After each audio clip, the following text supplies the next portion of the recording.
Hey there, everybody. Welcome back.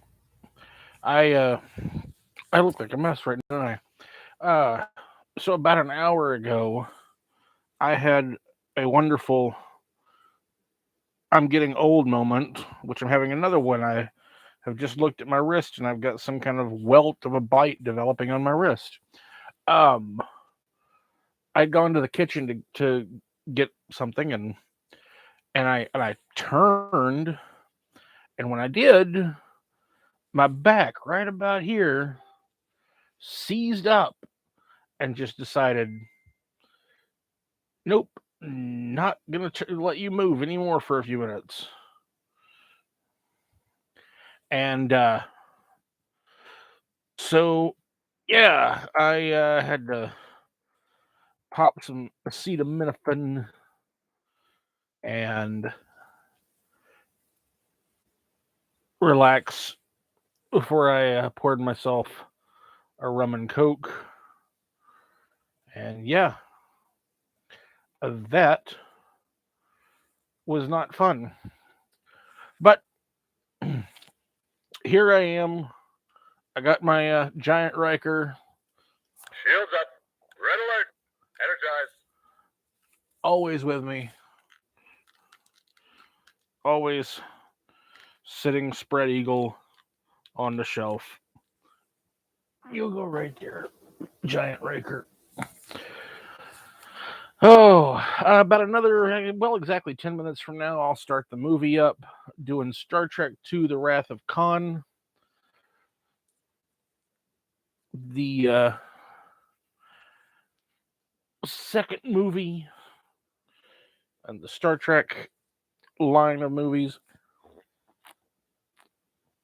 Not really doing anything too crazy right at the moment, just kind of waiting, allowing anybody who wants to join me. You can go over to Paramount Plus and find the movie. You can get your Blu-ray or DVD popped in. You can torrent an illegal copy for all I care. Just get the movie ready, and about 9 more minutes, I'm going to start that up, and we'll watch it and we'll see what happens. And I actually had a lot of fun last time. Managed to get a couple of people to chat with me during the movie, so hopefully we can do that tonight. Um, a little bit of sad news today. Sally Kellerman died. Most people remember her as Houlihan from the TV show MASH, which was, one of the longest running sitcom shows or something like that on TV. But she was actually in the pilot of Star Trek. She played Lieutenant Danar. Uh, and it's actually a little ironic. I've just recently got the stuff that I'm going to be using to make that particular figure. So yeah, it's kind of sad. Um, would have actually been really interesting to see her as a continuing regular character on the show, but they decided not to do that. I wonder how many. I can't remember how many years now it was after Star Trek that uh, MASH started up. Couldn't have been too many. I feel like MASH was going strong by the early 70s. I can't even remember when the movie came out. Let's see. The movie was 1970. The sitcom, though, which I think she was in the movie too. I might have to look that up. But the series came out in 1972 and lasted 11 seasons. But yeah, she certainly had a good career. She's a pretty good actress from what I know of her. Um, so and since I've got this thing that I show off, some random thing in my room, apparently, this is my mouse pad. Out looks like the like an L cars panel off of the Enterprise. Which, out of curiosity, I'm curious to know what other people have to say. How do you pronounce that term? And I feel like it used to be everybody said Lars, that you just kind of you made the C silent, because it's if you're new around here for Star Trek, the term for those panels, it's LCARS. I don't remember what the acronym is for right this minute, so screw that. Um, but I feel like when I was younger, everybody called them Lars, and now lately I hear everybody calling them Elcars.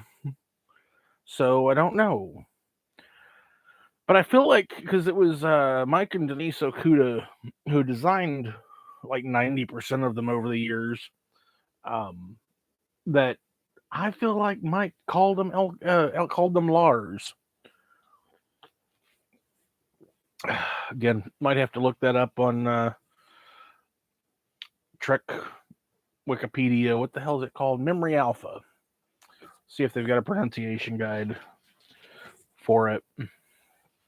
But yeah, this is just me killing time again. Like I said, get your Blu-ray, get your streaming service lined up, and had some friends who I was trying to talk into join me. I don't know if they will. Hopefully, maybe. It'd be kind of fun. But yeah, I am getting my windows on my screen set up so that I can watch the movie and watch the chat as well.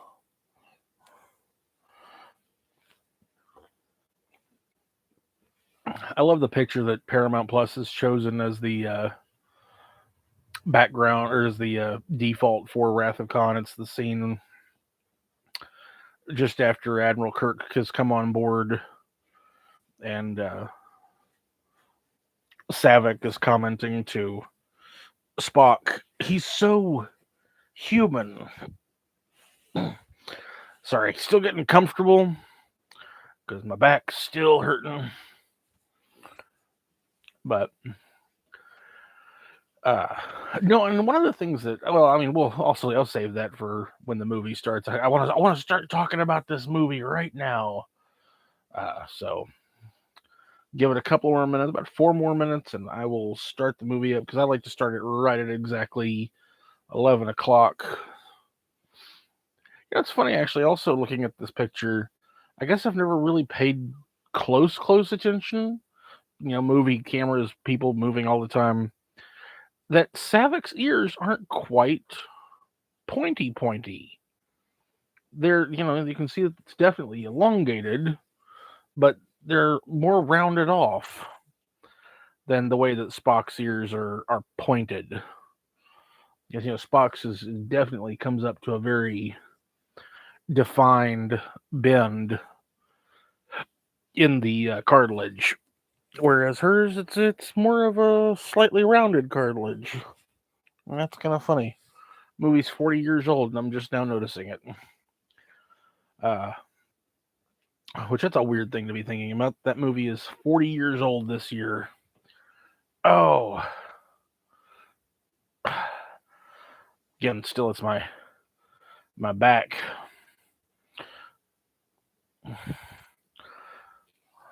It's the every time I start complaining about my neck and my back, all I can think of is that song.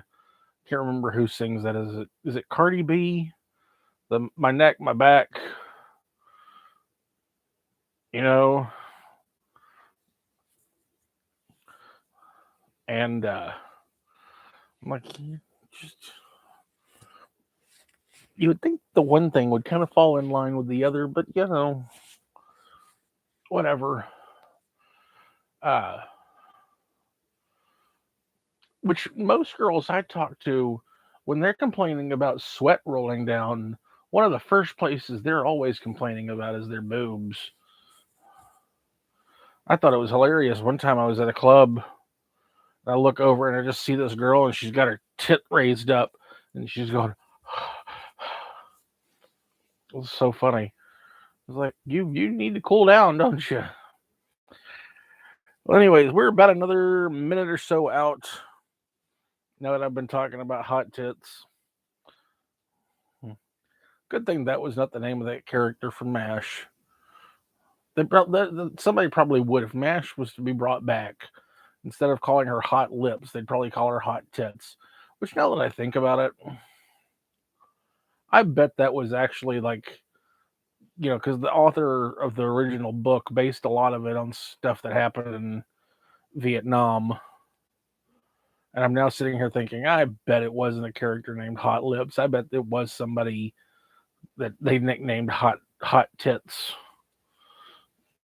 Oh well. And for the purposes of the book and movie, movie and then TV show, like, let's make this just a little friendlier for the public. Okay. So let's just waiting for that clock to tick over. My hair is being so annoying right now.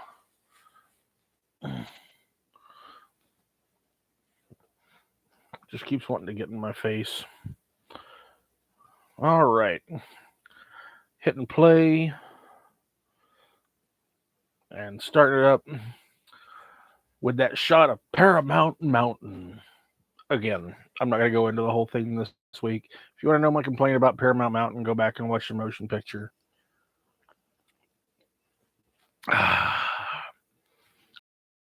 First thing about this movie, I talked about with motion picture that the movie was filmed 10 years after the original series ended, but they placed the movie's time period at roughly 2 to 3 years after the original series ended. Whereas when they did Wrath of Khan, it was 3 years after they filmed motion picture, but they decided that their actors were starting to look a little too old to be convincingly just a few years after the previous. So they said, this movie, we've jumped forward another 9 years, which was quite a good thing because, let's be honest, Jimmy Doohan had put on a few pounds. DeForest Kelley had gotten significantly more gray.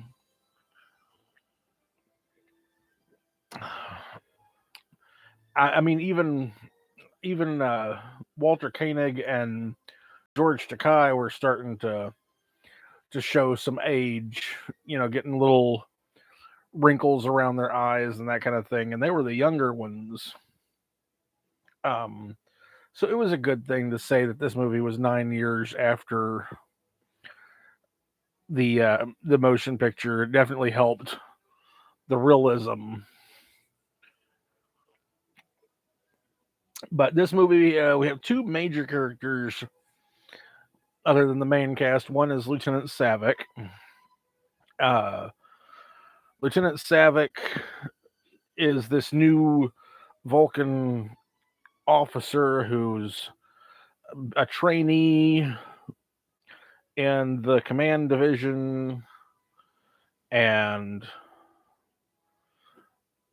then our main antagonist for the film is Khan, the namesake of the movie, which he has this character from the first season of the original series. That Kirk was going along, they find this derelict ship floating along, and they go on board, and the leader of this group of people wakes up, reveals that he's been in there since the late 20th century. I believe it was supposed to be 1996 when he left, or 94, 3, somewhere in that area.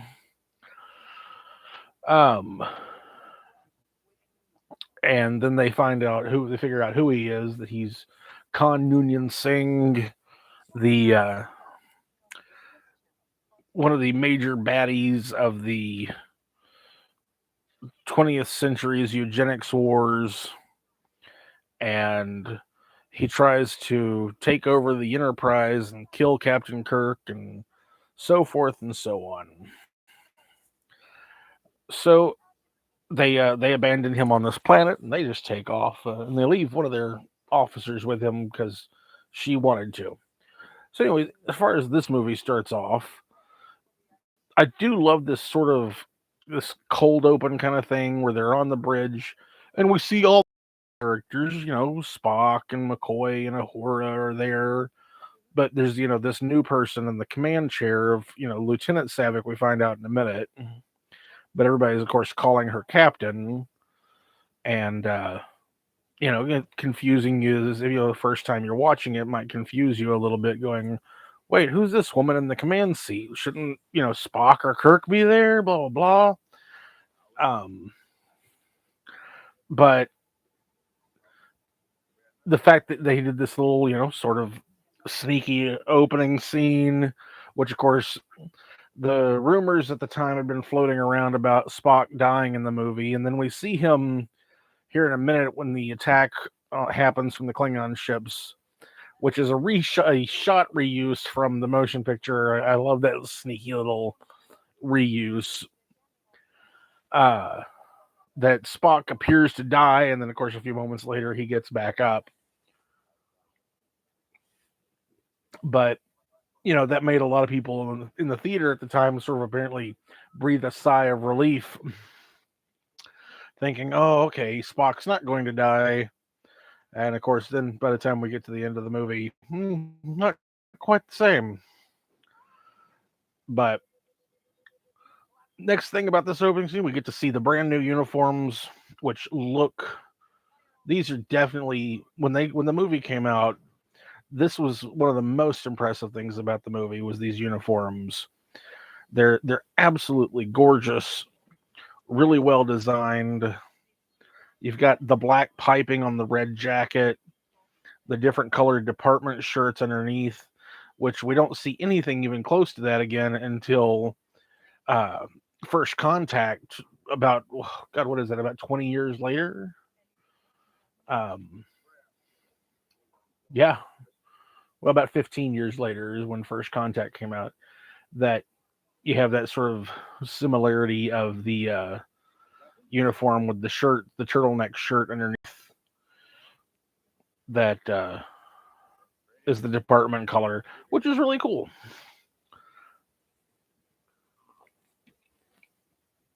But yeah, so it's revealed it's a simulator and Spock gets up from the dead. Great little line there. Physician, heal thyself. And then, oh man, that is actually really I love that moment.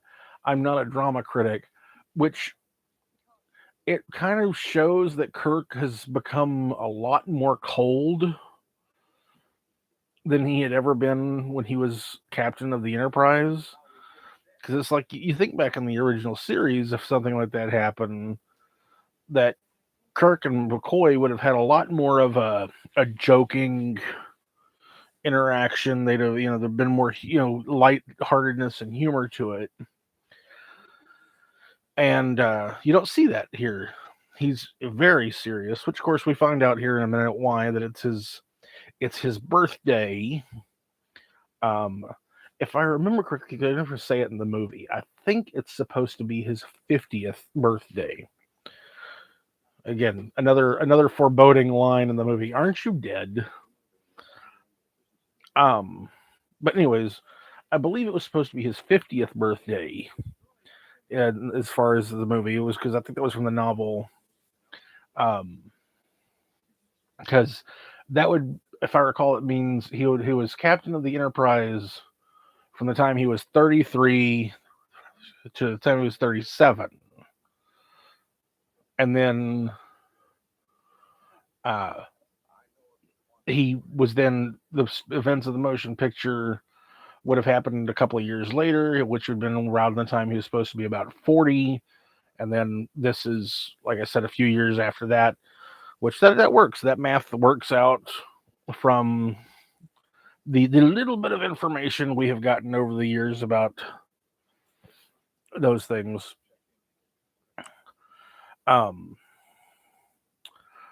But yeah, Tell of Two Cities, that is a fascinating book. Hell of a hard read. Kirk's apartment. I love this apartment. It's one of my favorite non-ship sets that's ever in any of the show, any movie, show, anything. Because for one, the view outside that window is amazing. Collection. He's got all these naval ships, the old guns, and he's got the helmsman chair from the Enterprise D. Apparently, that's I've always if you look at that chair and then go watch, especially the first couple of seasons of Next Generation, that chair in the background looks almost identical to that chair that Data is sitting in the first couple of seasons of the Next Generation. But yeah, Kirk getting the glasses, which of course become important for the next couple of films. The really coming up in Star Trek 4, drinking the blue Romulan ale, which I've actually recently did a review of the Star Trek wines, alien flavors that they've made. Me and some friends shared those a couple of weeks ago, and you should, when that video comes out, definitely check it out. The Romulan ale wine version. I actually really enjoyed that. It was quite good. But as I say in that video, spoiler, I really think that it was just a white wine with blue dye added to it. But yeah, Kirk's apartment still. I mean, the great performance going on. DeForest Kelly, who is supposed to be a few years older. I think he's, as far as Bones' character, he's supposed to be in his upper 50s at this point. He's a few years older than Kirk. Oh, excuse me. And I do love the tone of this scene, because this is an old friend, cares about his friend, but it's somber, it's serious, and it's something that I'm very familiar with on both sides. I've been in that position where I'm the one who's melancholy and depressed about something, and a friend comes to me and is just like, "Hey, you need to fix X. You need to do this." And then at the other time, I've been that McCoy to friends who sits a friend down and goes, "Hey, you need to get your shit together. You're just depressing yourself." Finally, we get to this. We're finally. It's funny. Earlier, I said we get to see everybody on the bridge, and I forget about the fact that neither Chekhov or Scotty was in that opening scene. We have finally arrived upon Chekhov, who is the science officer on the Reliant. Which, if you pay attention during the Star Trek series, notice that Chekhov is frequently working with Spock at the science station. And so the idea of him having gone into the science line makes perfect sense when you realize it. So this is the setup for what's going to happen. Chekhov. Oh, and look, there's the world's most important device in the universe, or the most important device in the universe. Or most important device. That's what everybody's. Man, I'm telling you, I'm in pain. It's not the alcohol this week. It's the pain in my back. Uh, which, if you want a scaled version of the most important device in the universe, you should definitely go check out Triple Fiction Productions. I bought one a couple of weeks ago, and it's an awesome little toy to have. Oh, excuse me. So yeah, we got David and Marcus being introduced. The idea that she was associated with Captain Kirk back in the day, and I know a lot of people complain about the sets here because the colors are very drab, but the shapes, the design, I mean, even the uniform for the science station. Jim Kirk was many things, but he was never a Boy Scout, which is that is so true because that's great.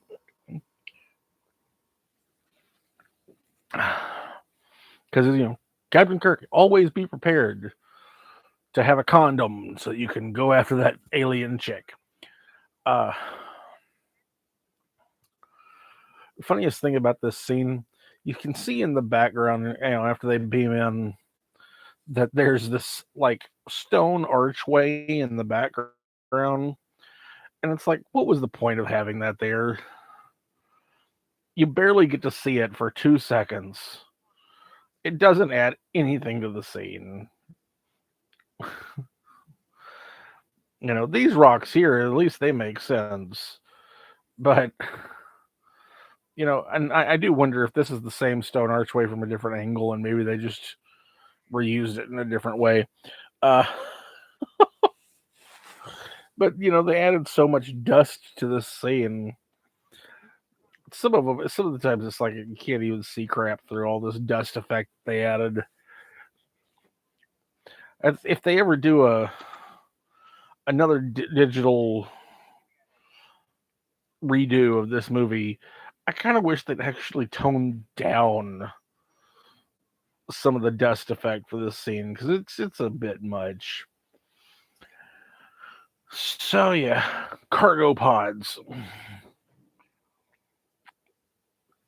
Oh, these spacesuits, interesting enough, reuses of the suits that Spock and Kirk wore in the Star Trek The Motion Picture. The captain is wearing the uniform Spock was in, Captain Terrell, and Chekhov is wearing the uniform that Captain Kirk used. They've just added a few different colors here and there is about the only difference. But yeah, if you compare them, you'll see, oh, that's Spock and Kirk's spacesuits that they're using. The introduction of the SETI Alpha IL, so the first time I ever saw this movie, because keep in mind, this movie came out when I was barely a year old, so if I saw it, I wouldn't have remembered it from that point. The first time I actually remember watching this movie, I think I was about 7 or 8 years old. And, obviously I'd seen a handful of the Star Trek reruns at that point. And this movie actually really scared the crap out of me. Khan is actually really scary for a little kid. And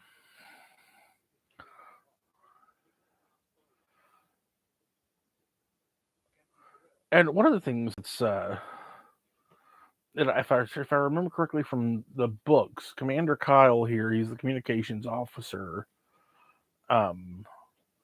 He does survive the encounter with Khan, and he later goes on to be, I believe it's the first officer on the Excelsior under Sulu. In the novels, I might be wrong, but I think so. But yeah, this reveal of Khan, I mean, it's terrifying. It's the way they slowly do his reveal the bottom half of his face, and then Chekhov that whispered, terrified. God, I mean, you truly. And of course, the music, which was I believe Horner did the music in this movie. Um,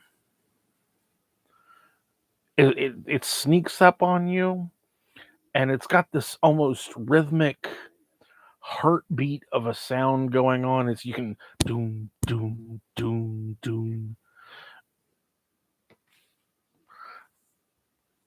and he's calling out Chekhov, and Chekhov's like, "Oh crap, I'm about to shit myself," because he knows what kind of bad news. Oh, I just popped my back. That might have helped. Uh, not enough. I can still feel the pain. The writing is so good. Of course, this was uh, the just excellent writing overall for this whole movie. But yeah, the I am in a position to grant you nothing. You are in a position to demand nothing. Yeah, and again, this is they're setting up the time period. They say 15 years ago, which for that math that I did a minute ago, it's pretty close. I think it would have been closer to like 17 years, but you know, close enough.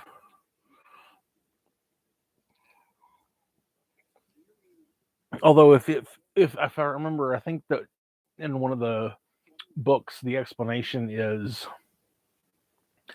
that it was 15 years since the sun exploded, causing this whole shift in the planets, and SETI Alpha 5 was destroyed, and SETI Alpha 6 took its place, and blah blah blah.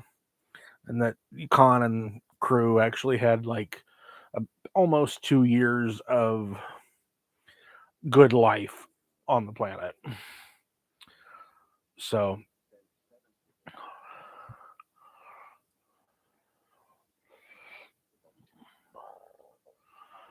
oh, sorry, it's so hard to watch these scenes, is because he's Ricardo Montalban is. Yeah, sorry, this because that was SETI Alpha 5 they were on. Uh, which again, the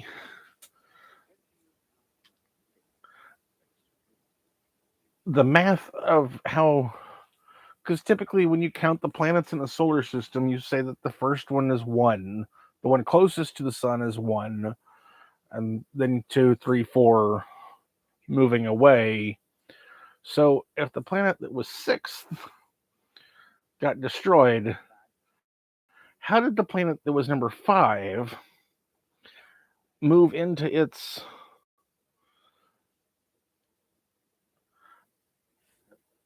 ground and replace it if there wasn't another one in front of it?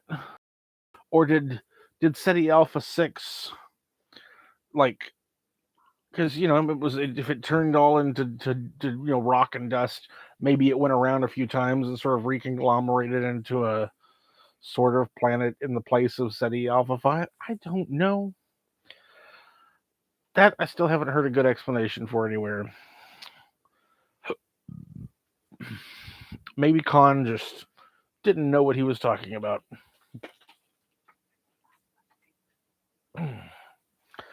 So I remember reading about how when Ricardo Montalban was approached about coming back and playing the character, that he only hesitated for a moment, but then when he read the script, he was very, very, very interested. Oh, and there it is. There's the chest. Um, and the debate it has sparked for years and years. People were convinced it was a rubber chest,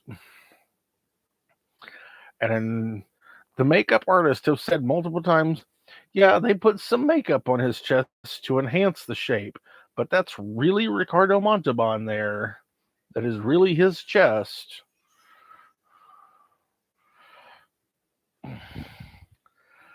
Creepy ass little eels.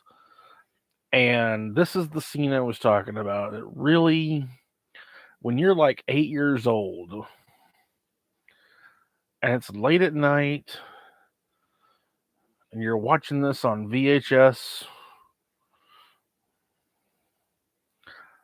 and he takes these slimy, creepy little sluggy little things, and oh god, that moment, that adds so. And it is really cool. I've seen the behind the scenes on how they did this effect. It's amazing. They took and they actually made a mold of Walter Koenig's ear and blew it up so that his ear was like 2.5 foot. Like this was like 2.5 foot from top to bottom of the ear. And what they actually did was they had a puppeteer put do the slug thing going out, and they reversed it to have it looking like it was. They reversed the footage to have it look like it was coming in. Which of course is probably part of what adds to the grossness factor, is that when you play video in reverse, it adds a sort of unworldly effect. Yeah, this moment right here where it's slowly pulling in. I know people who still can't watch that scene. Hello, Daryl. Nice to have you. Are you new around here? I'm watching Star Trek 2. If you're trying to catch up, we are just right after Khan has placed the slugs in Captain Terrell and Chekhov's ears, and Kirk finally approaching the Enterprise. Well, it's nice to meet you, Daryl. I hope you enjoy my other videos and get a kick out of them.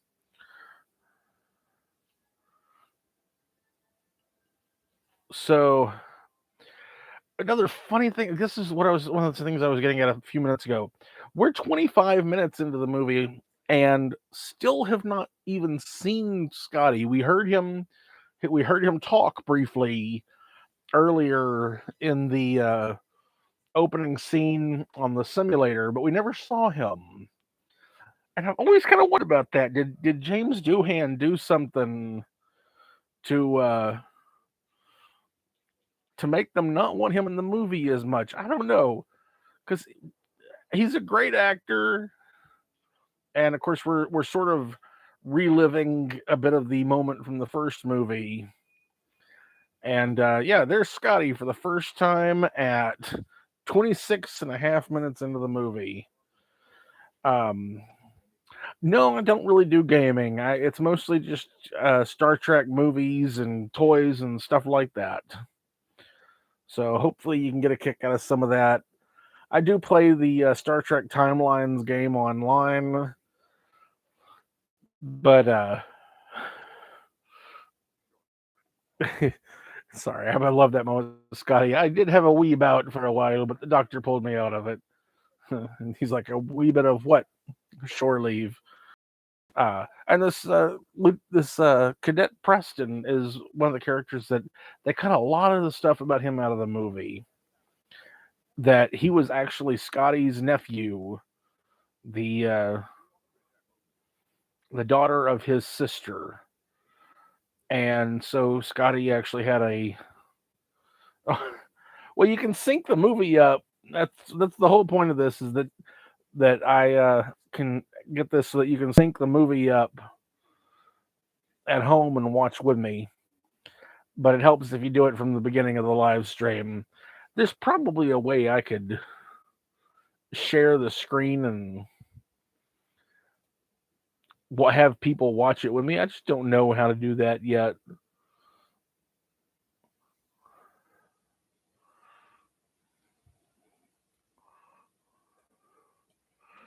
Trying to see if there's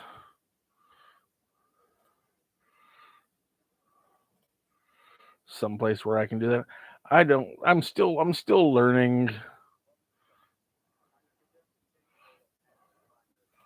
about this live streaming stuff. So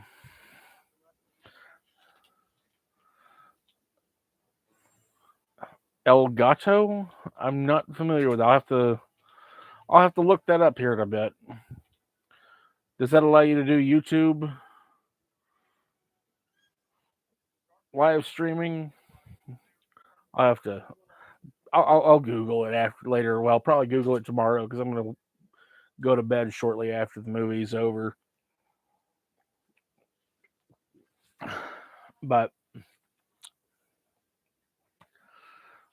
so yeah, first thing we see that is an interesting change on the bridge of the Enterprise, which we kind of saw it earlier, but it was hard to see, is that they've moved the science station. It's no longer directly behind the captain. It's off to one side.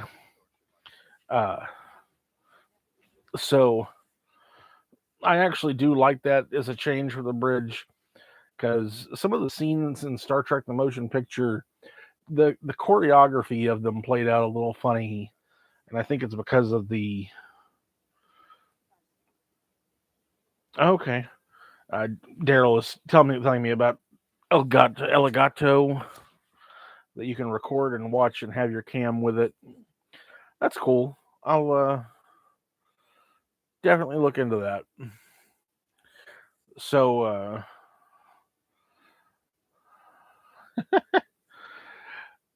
yeah, this finally getting a little more humor involved in these scenes. I do appreciate that. The McCoy, which McCoy is probably one of the, when it comes to the movies, McCoy has some of the funniest stuff to do in these movies in general. Even though he's got some incredibly serious moments as well. Like there's, later on coming up, very serious moment for Scotty and McCoy. And another shot reuse, the Enterprise leaving the space dock and the little guy in the spacesuit waving goodbye. Don't know why, some lieutenant out there in the spacesuit just like, I don't have anything better to do. I'm about to run out of oxygen, but it's okay. I'm gonna just stay here and wave. It's like, really? As I commented in the previous video for the motion picture, I love this refit of the Enterprise. It's beautiful. It's sexy. She's a sexy hip.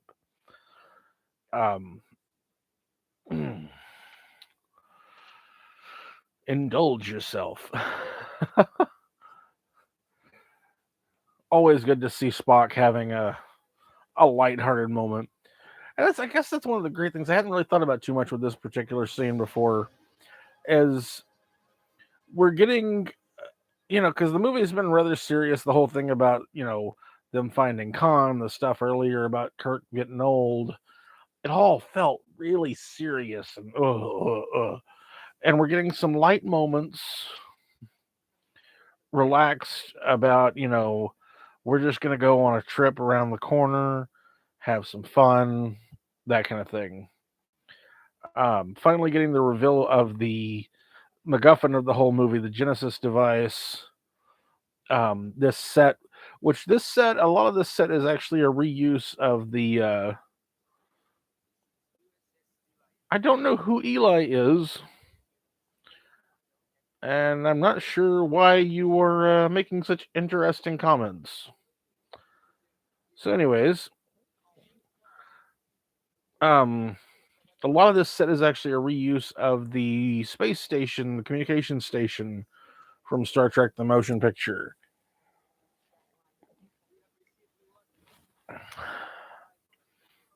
But yeah, it's a really cool set. Some weird architectural structure going on.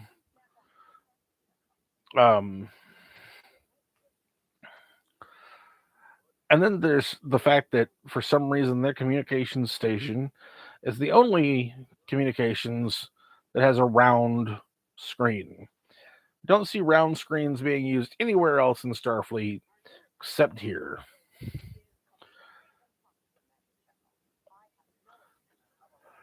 And I, I think my favorite part of this scene is the buff guy in the back side, this buff scientist in the background, his arms are crossed, and he's showing off his muscles. It's a little bit funny. Uh, it's like, why are you flexing? You're a scientist.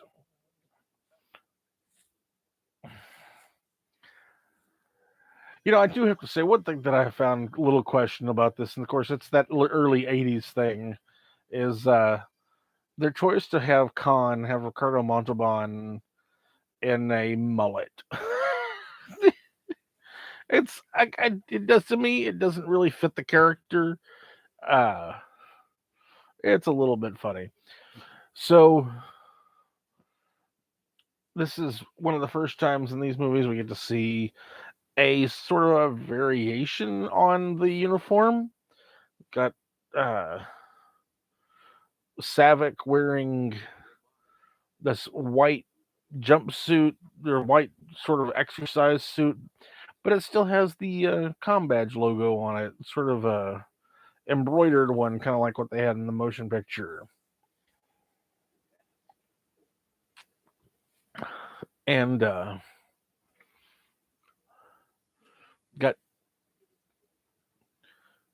do you not have Paramount Plus? You should get Paramount Plus.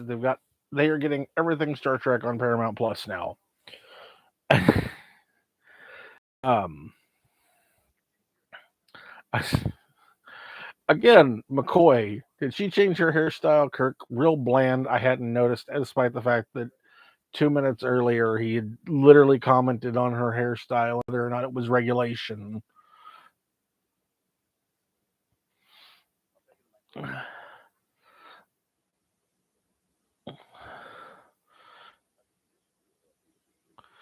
And yeah, Kirk being so damn serious when McCoy is just trying to lighten the mood.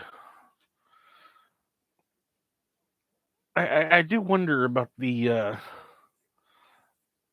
way that this movie was directed, because Shatner is very controlled in this movie.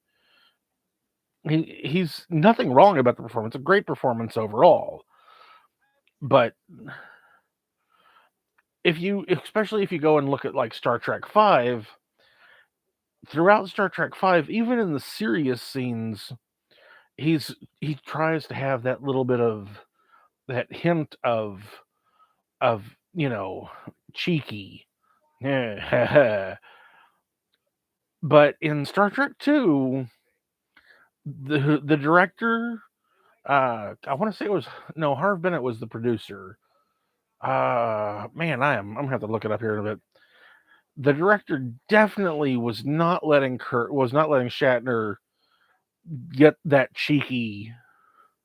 I mean, I think we get a little bit of it later on when he's explaining about how he passed the Kobayashi Maru, but it's like other than that, he does not let Shatner cut loose.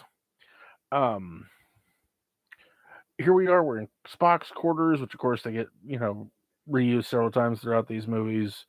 Spock wearing the same jacket he had in Star Trek: The Motion Picture, which is that's actually one of those jackets that I would love to have. It is a really cool looking robe jacket. It looks like it's a little above the knee, nice big sleeves. It just looks kind of comfy. And then this Vulcan Idic symbol on his wall made out of, I don't know, pennies, um, or glitter or something. I can't tell. And then the one piece of prop use in this scene that is hilarious is the infinity mirror. Um, those are things that you can make at home now. I love infinity mirrors, but the fact that in 1982 infinity mirrors were this cool newfangled thing, and somebody was just like, we should put one of these in Spock's room because Spock would totally have an infinity mirror hanging up in his room next to his penny plated wall sized Idic mosaic. I love it. None of it makes sense. It's, Vulcans are supposed to be very uh repressed, and yet Spock has this amazingly weird decor in his quarters. I mean, even this red Voss over on the right, that looks like something you would have seen on the set of Frasier, not in Spock's quarters. So anyways, Admiral Kirk's about to take command of the ship, does this walk of the bridge to let everybody know he's in charge. Again, this tease of the setup, 40 minutes into the movie, our main characters still have no idea of the villain that they're about to deal with being this guy from 15 years earlier. Excuse me.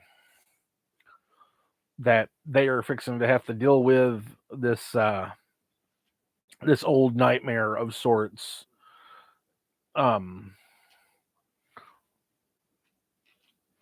Who has come back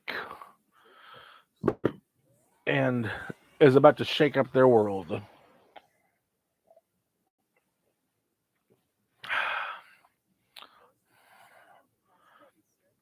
And I actually should comment, I totally forgot earlier when we first saw the Reliant.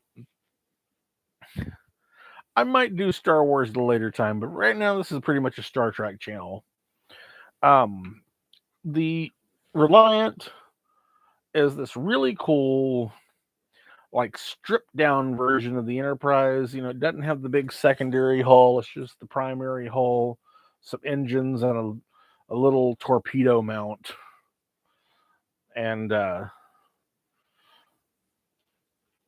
so it's actually pretty. I like the design idea that they had for that, but yeah, Daryl, you should subscribe to the channel if you like Star Trek. I'm here for Star Trek all the time. Maybe later on, me and a buddy, he's my buddy who's way more into Star Wars. Maybe at some point he and I'll start doing more Star Wars stuff together and that kind of thing, but not yet. We're not there. So for now, just gonna be doing Star Trek, especially with all the new stuff. I mean, new season of Picard starts in what is it, another week or two?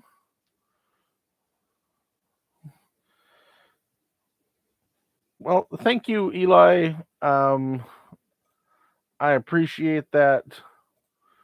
Not really the place for that kind of conversation.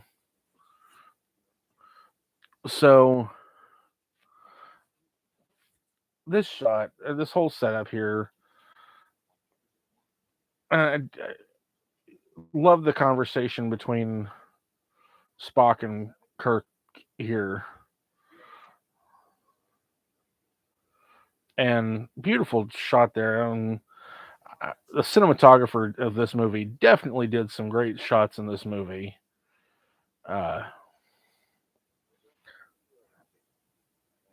this is a really cool moment. And actually a fun little bit of trivia for this. This right here, the Genesis explanation. Keep in mind, this was 1982. This was mostly done using CGI, computer generated imagery. And it was literally the very first time that any computer generated images were ever seen in a movie. The shots here coming up of the Genesis planet.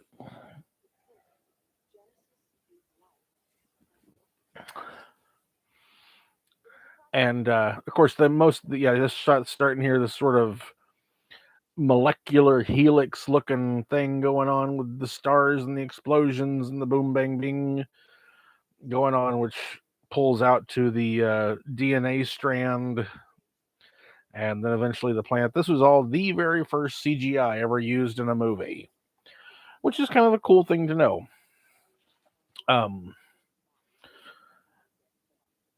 Which all of this got reused in Star Trek 3 and again in Star Trek 4. You got to admire the way that they reused shots in movies. They definitely got their money's worth out of this. The only difference for Star Trek 3 and 4 was they had Kirk reshoot the explanation of the Genesis device. Never real sure why they did that. It's like, okay, that'll work. But which honestly, the very first CGI from 40 years ago, it holds up as actually pretty damn good.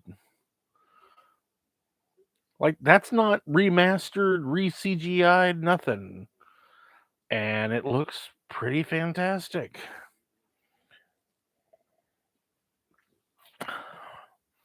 And their realization of the power of this device.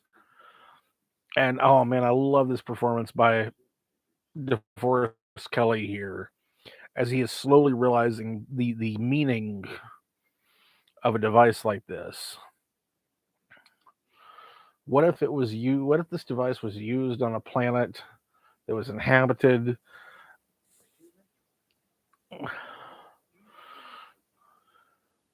I'm talking to anybody who's listening. I'm just enjoying a movie and talking about it as I'm going. That's if you're here for it, cool. I appreciate it. If you're not, that's fine. I've got other stuff on my channel. Maybe you'll enjoy that. And yeah, I'm just going to talk about a movie I enjoy, talk about the franchise I enjoy. You know, going to be me and Giant Riker. Giant Riker is gonna watch the movie with me, and we're gonna talk about it. Nope, just Giant Riker. Shields up.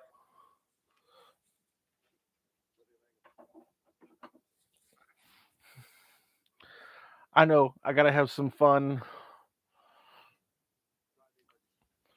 but no, if I'm looking around the off screen, it's because I'm just kind of gesturing. But nope, I'm all alone. And yes, love this. So we're 46 and a half minutes into the movie, finally getting into the reveal